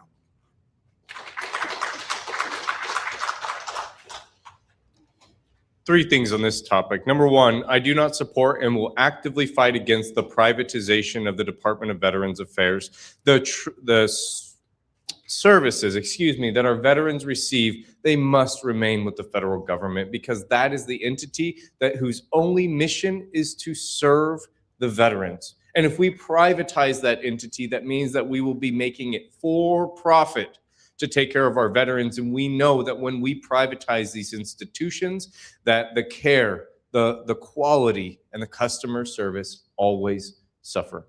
Number two, we bring charges on those who are allowing our veterans to die. When I lived in Phoenix, I remember the Phoenix VA having that scandal where they were taking the sickest veterans and putting them to the back of the line and taking those who were rated the healthiest and putting them to the front and constantly cycling this and they were right, they were gambling that those who were very sick would die by the time their appointment actually came, and that they would never have to shell out the funds to take care of them. And I think that that is criminal. And I believe that we should be charging those individuals who create these schemes because the purpose of the administration is to serve those veterans. And if they are failing at that mission, then they have failed at taking care of those who have risked all for this country. And number three, when we talk about the Department of the Veterans Affairs, what if we step back and we stop using America's sons and daughters as political pawns? If we stop sending them over to this conflict in Iran, which we shouldn't be in the first place, or send our sons and daughters to Venezuela to kidnap a president of a sovereign nation, or what we're talking about in Cuba. That is not the role that these men and women should be filling, and we need to stop using them for that. Bring them back domestically, allow them to train to become the most lethal that they can be when we are actually challenged in combat, and stop using them in the way that we are using them now. Thank you.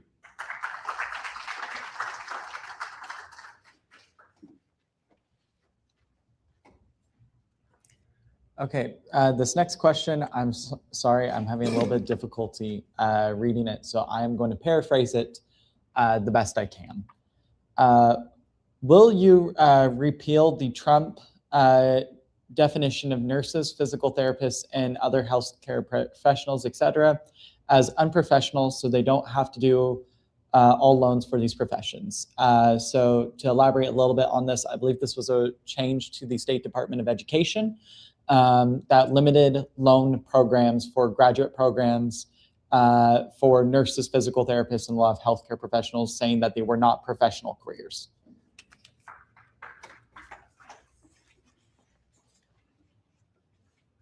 My first response to that particular change of law is, what a load of crap.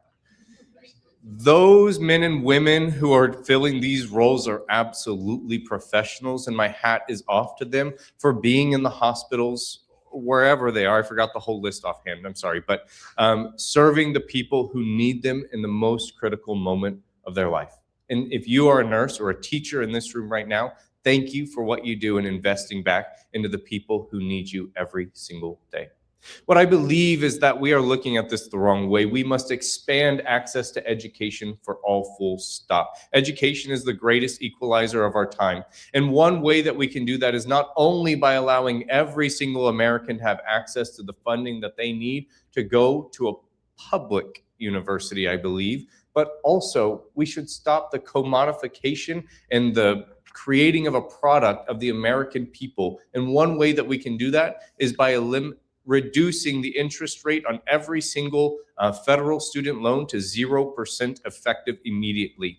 I don't know that we need to forgive every single federal student loan in the United States of America, but we certainly should stop trying to profit off of them. Because if we will let people go to school and then go into the careers that they have chosen to pursue, then over a lifetime and an entire career, the United States will be made way better by their taxes that they will pay as they finally can purchase that home and that car, start that family, that they can have access to expendable income and go on the vacation to the town next the county over and spend their taxes dollars and the dollars earned across this country. We will do so much better if we will enable the American people instead of holding them back from pursuing their American dream.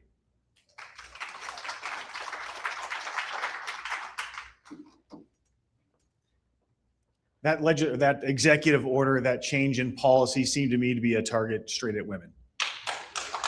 It's not about saving money. They found a place where women dominated the fields and they said, how can we punish those women? It's what it looked like to me. Now, I wasn't in the room, but it seems to me that whatever money they were saving was not really the point. We have a crisis in our government right now of attacks on women, minorities, people of color, and marginalized groups. This is an example of that. Yesterday, Secretary Hegseth gave the commencement address at the United States Military Academy at West Point and doubled down on his anti-DEI rants, the same things that caused me a year ago, February, to question whether or not I was in the right line of work for the first time in my adult life. These attacks on women, minorities, and marginalized members of our community are part of their mission to divide us, to make it harder to be successful in our country, and to create anger between us, to distract us from going after those who are taking advantage of us financially and in every other part of our country. So I would certainly reverse that rule, but that is a symptom of the larger problem of attacking those who make contributions to our society in ways that are making people who have visions of the bewitched world of the patriarchy, with coming home to the mom who's been home all day with the kids. That nonsense fantasy world of the patriarchy is what they are after, and we need to stop letting that happen in our country.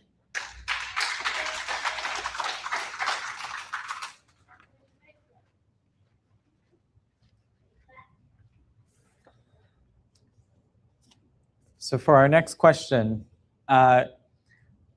what do you believe that Congress can do to address the gun violence in this country that is killing its citizens?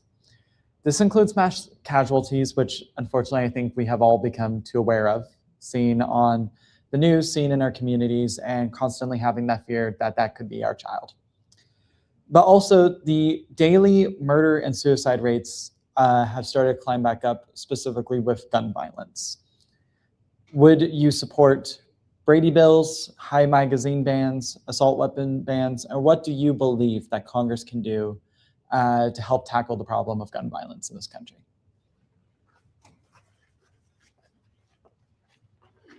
The most important thing Congress can do is grow some courage against the National Rifle Association and the millions of people who threaten members of Congress every day for their decisions.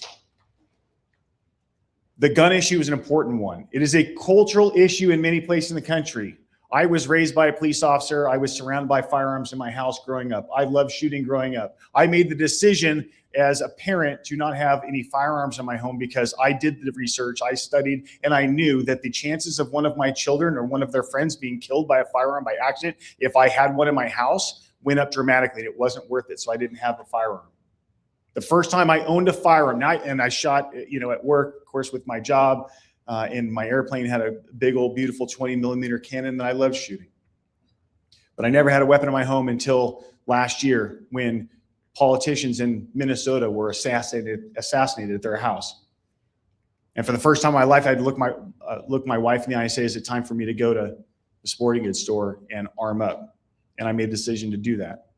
Why do I tell you that story? Not to do well, I'm a gun owner too, because that's not the point of the story. The point of the story is, as I went through that process of becoming a lawful gun owner in Oklahoma, what I realized was there is a good process here for vetting, for background checks. I didn't find it to be onerous. I found the timing and the bureaucracy to be completely manageable and legitimate.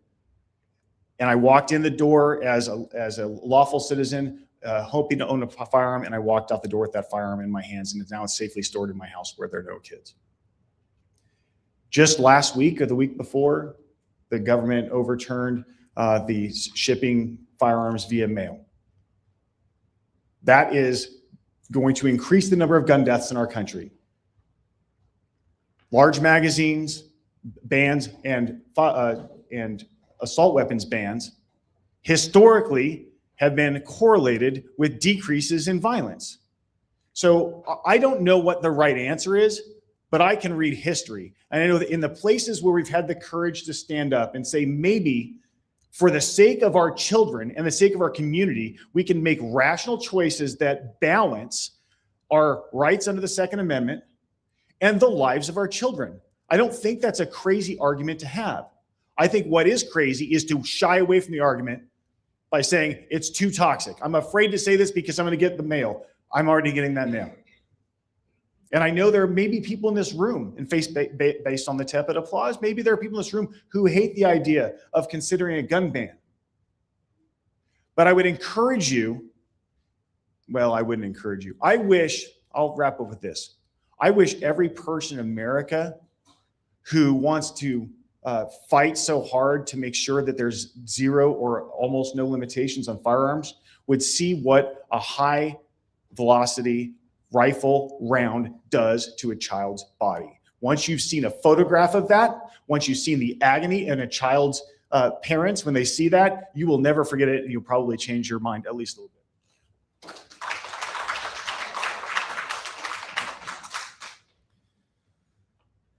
When I enlisted in the United States Army, I swore an oath to support and defend the Constitution of the United States of America from all enemies, foreign and domestic. And that oath has no expiration date. I swore it again when I swore my oath of attorney. And that includes the Second Amendment. A well-regulated militia being necessary for the security of a free nation, the right of the people to keep and bear arms shall not be infringed. What that amendment does not say, however, is that there are no consequences from the actions that we take with a firearm. And we know today that the most likely reason that a child is going to die in the United States of America is gun violence. So I'd like to introduce you to what I call the HOPE Act, the Holding Our Parents Equally Accountable Act. It is a bill that I am working on that I plan to introduce during my freshman term. And what it will say is that right now we know that it is illegal for a minor to own a firearm in the United States of America. You can use it to go hunting. You can use it when your parents go to the gun range, etc. That's true. But it's illegal for them to own it. And the HOPE Act will say that if you purchase a firearm for a minor and they then go use it to commit a murder, shoot up a school, then you will be vicariously liable for the exact same charges that are brought against your child, because you are not immune from the consequences of your actions. And what I am an advocate for is responsible gun ownership. I also love shooting, and if you would like to invite me to the gun range, please do so. I'd love to come with you. The reason I don't own a firearm right now is because I cannot afford a gun safe today. And with children in my home, that means that I would be an irresponsible gun owner, and I refuse to do it. I will not put the cart before the horse. And similarly, the HOPE Act will have a carve-out for negligent storage. Those who keep a firearm in their home, but do not take any action to limit access to it from children. And so perhaps you didn't buy it for them. Perhaps we won't charge you with a felony, but you will receive the misdemeanor charge of negligent storage for enabling your child to go commit that heinous crime that you allowed to happen. At the end of the day, what I believe in is personal liberties, but that also means personal accountability. And it seems that too many people want to take advantage of the rights that are given to them, but will not take responsibility for the way that they choose to exercise that right. And we all are entitled to life, liberty, and the pursuit of happiness, and allowing your child to extinguish another child's life certainly infringes upon another person's right to the pursuit of happiness. And for all of these reasons, I am a strong proponent of the HOPE Act. Thank you.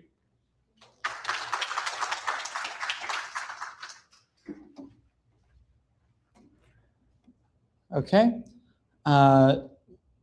We've done a lot of opportunity here to be able to talk about issues. And thank you so much to everyone who did come today, and to be able to be here in the room to talk about these issues, to hear from the candidates. The next question is about how do you plan to keep voters in your district informed on current issues? Because while you all have traveled across the entire district, have done multiple speaking engagements, it is hard to talk to every single voter.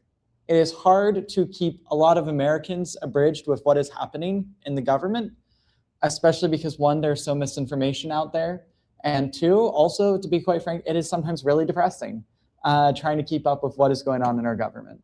So how will you, as an elected congressman, work to keep your voters informed on what you are doing at the nation's capital?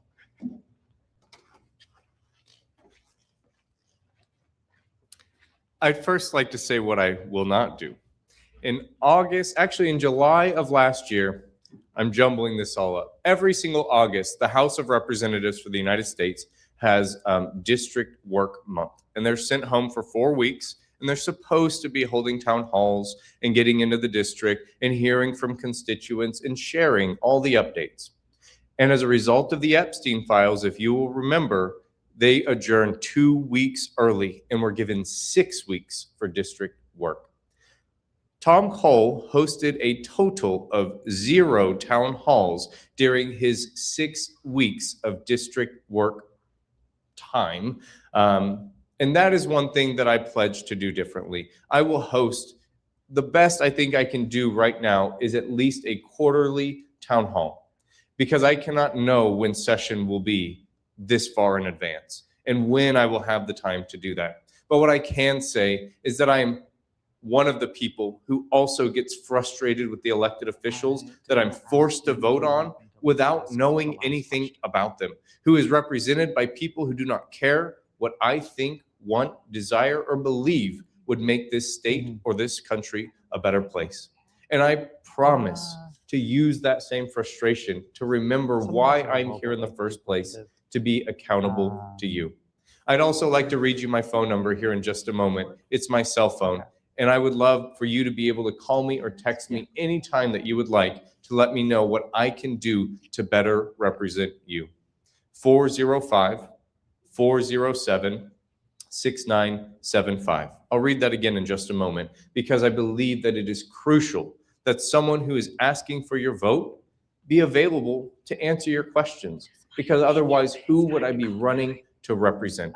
405-407-6975. Call me, text me. Let me know how I can best represent you through this campaign and ultimately when you send me to Washington, D.C.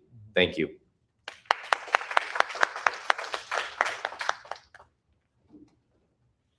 A friend of mine was in a restaurant or bar out of state and ended up sitting next to a staffer of Tom Cole. When they got to talking, that's how it came up, got to talking and said, I live in Normal, Oklahoma. And that person said, well, my boss represents you then. And they struck up what I think was a friendly conversation, maybe a little bit charged. But the question about town halls came up. And this staffer said to my friend, and they weren't on TV. This is a private interaction. This person said to my good friend, we don't hold town halls because of all the paid protesters that come ruin it.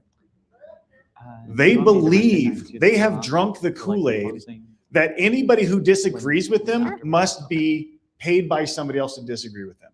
Town halls matter. Being in a room and taking spears is part of the gig. If you can't take the heat, don't take the seat. It's as simple as that. Town halls, when you're on district time, 100%. We also have technology.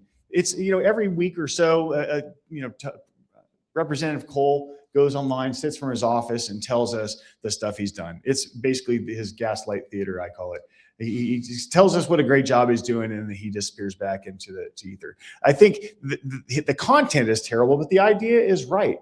You have to communicate with them, but it needs to be two-way. We have the technology now. No vetted questions, no pre-recorded questions. You all know that we didn't ask for the questions ahead of time. If you can't take a hard question from a member of your district, then you probably are not capable of fighting for them or even people on your side. So being available, whether it's by phone or email, having a staff that's responsive and actually answers your questions. I'll give credit here. Tom Cole's staff has a reputation for being pretty good at constituent services. And I sometimes on the doorstep, someone will say, well, he does a pretty good job. He helped my kid with this problem I had. And my response to that is, that's the job. You don't get extra points for doing what your job is. Do your job, and that includes being present for your folks.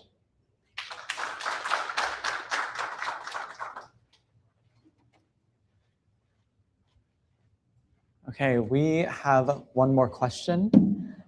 So if I did not get to your question this afternoon, don't worry. You, one, can find these gentlemen at other places. I don't know if you both are going to be hanging around for a little bit afterwards to take some like one-on-one questions. But also, if you go to those tables over there, you can find both of their contact information. I'm sure to email any questions that maybe you might think of later. But for our last question for this forum, I think actually it's a very good one. We seem to be forgetting the United States of America. How can we remind everyone that divided we fall?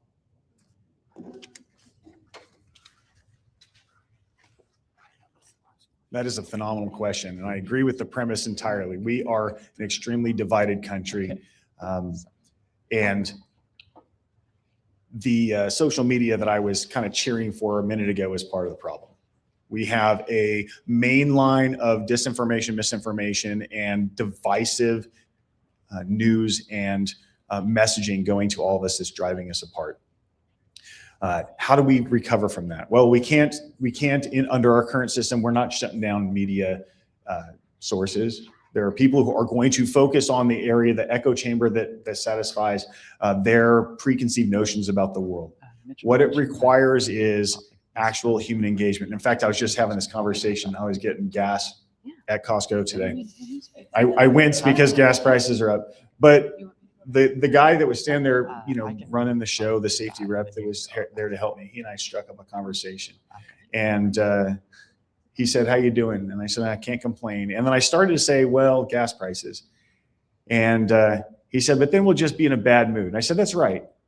And we got to talking about exactly what I'm seeing on the streets. And when Andrea and I and my volunteers are walking through neighborhoods, I'm trying to model the behavior that I remember from my first time in small town living when I was stationed in New Mexico, living in Portales, New Mexico, where you wouldn't see a car but every few miles. What do? You wave. You wave at people, make eye contact. You give people a nod and acknowledge they're a human being and smile at them. We need to do more of that. And we can't let ourselves fall for this trap of being suspicious of everybody else. And over again, I found that if I take the first step, people reciprocate. When I was stationed in Washington, D.C., we lived on the edge of what my expert friend said was a really bad neighborhood I should ever walk through.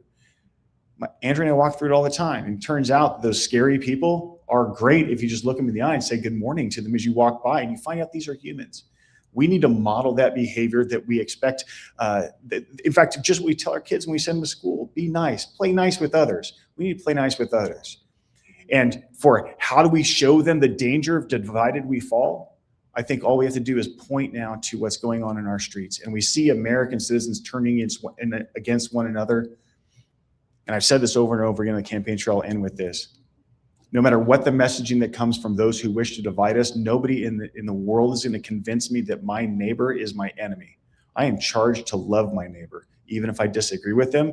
And if we do that every day, we may have setbacks and we may not be reciprocated every time, but I promise we are going to make progress. And if politicians can do it, and I'll end on this because I know this last question, I don't know if we're going to get wrap up. Mitchell and I are trying to model that precise behavior in this campaign. Watch other campaigns and see the ugliness happening of people on the same side because it's become about them, about egos. I'm proud to stand next to Mitchell Jacob, and I'm ready to support him if he beats me in the campaign because he's a good man. We're on the same side. And this is the kind of interaction we deserve as American citizens from all of our politicians. So my hat is off to you, Mitchell, for doing such a great job. And mine to you, Mr. Pixley. I am also proud to have Mr. Pixley, Jeff, as my opponent. This has been a phenomenal race, a phenomenal primary.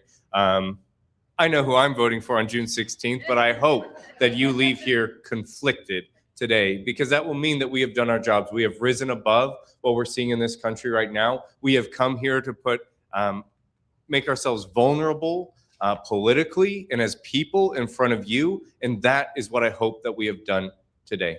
Because I think that what we are forgetting in this country, I'm going to go off a little bit from this question, but it is directly related to it. What we're seeing is we believe that it is somehow right versus left, Republicans versus Democrats, but that's a farce. It is the ultra wealthy billionaires versus the rest of us who spend those billions convincing us that our neighbor is somehow our enemy. But I love my neighbors. And every single person, what I challenge you to remember, whether you identify as independent, libertarian, Republican, or Democrat, is that we are all human beings first. Then we are Americans. Then we are Oklahomans. And then we are whatever party we choose to affiliate with. Because as I say almost every single day on this campaign, the conversation may start with political affiliation, but it should never end with political affiliation, because that just says who we go to create our community. It does not say anything about my beliefs as a human being. What I am fundamentally, that you must actually say, hi, how are you? My name is Mitchell. Tell me about your life. That's how you learn the core of someone else. And what I challenge us all to do is remember that those who voted for Donald Trump, for example, we may be in this problem, this mess, because of a vote. But Donald Trump and his administration, they are individually responsible for the actions and decisions that they have made during the last year and a half. And no voter who voted for Donald Trump in the November 24 election caused this mess. But they need to get to work to help us resolve this mess, because I certainly didn't vote us in here, and I'm sure that no one in this room voted us into this mess. And so we have to welcome them with open arms, and then we must pound the pavement together, arm in arm, hand in hand, as Americans first, because that is the only way that we will bridge this divide, bring this country back to being the greatest nation in the world. And that is the only way that we will convince each of our neighbors, however they believe, that we are just as worthy of this land as they are.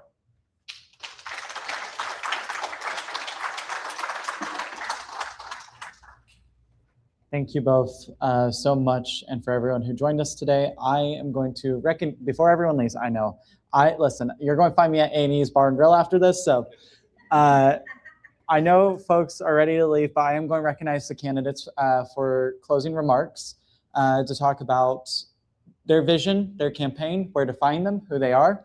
And you may be thinking to yourself, well, shouldn't you have done that in the beginning? Yes, we should have. But you know what? In the words of Will Rogers, I'm not a member of an organized party. I am a Democrat. So I'm going to first recognize Mitchell Jacob for his closing remarks.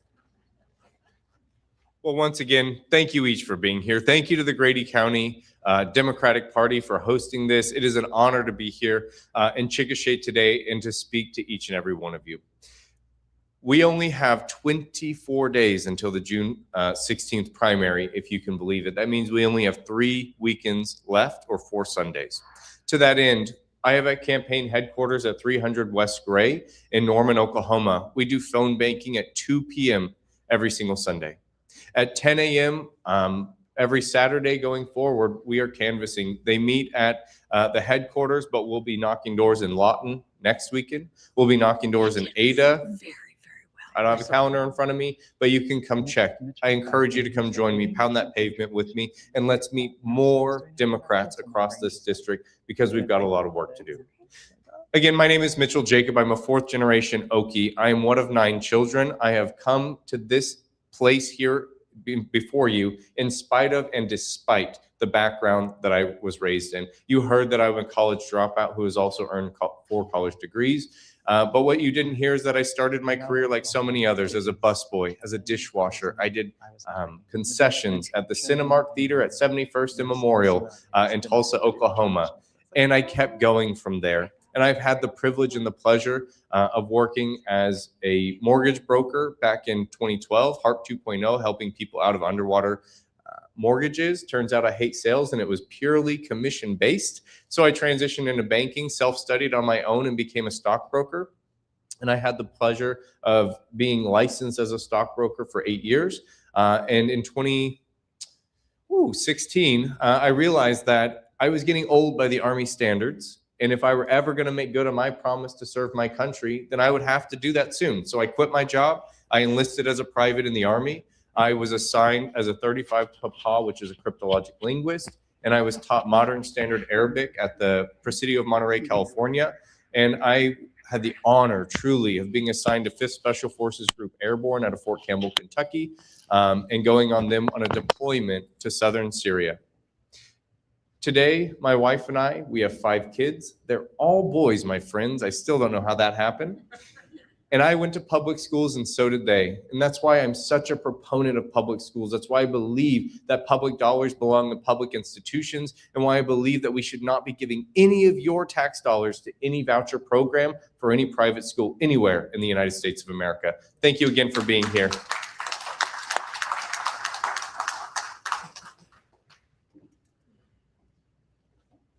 If you go to my website, pixleyforcongress.com, you'll see a dozen or so interviews I've done, podcasts, et cetera, where you'll hear me give my origin story. So I'm not going to give you that whole thing. I'll give you the shortest version I can. I'm a 35-year Air Force veteran who raised my right hand and took an oath at the Constitution when I was barely 17 years old. I lived up to that oath in office for 35 years, and I left my job in the United States Air Force a year early because my oath demanded it of me. This election is, and I'm not exaggerating, I believe this is the most important election of my lifetime. We have to win this election in November. This campaign is not about me, it's about us. We need to elect someone on June 16th who has a chance against Tom Cole. I believe I'm that man, but it's not up to me to decide that. I'm biased in favor of me. It's up to you. So I encourage you to go to my website, come chat with me after, see the interviews I've done. Ask yourself, if you were a voter in Oklahoma, an independent voter in Oklahoma, what it would take to cast a ballot, maybe for the first time, for a Democrat. I believe the answer to that question is trust. I have 35 years of proving my trustworthiness in uniform, and I intend to take that to Washington, D.C. and fight for every one of you. Thank you so much for being here.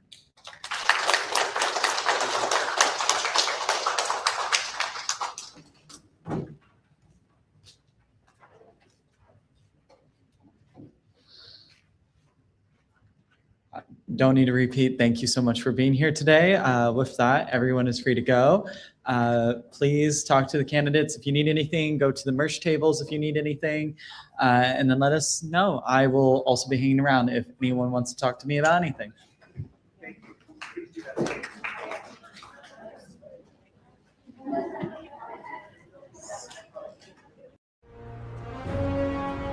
Coffee with Democrats is broadcast from the multimedia studio inside the Cleveland County Democrats office. With their gracious permission to use the space, our thanks to the Cleveland County Democrats Central Committee and Chair Jamie Shelton for accommodating our Tuesday night show.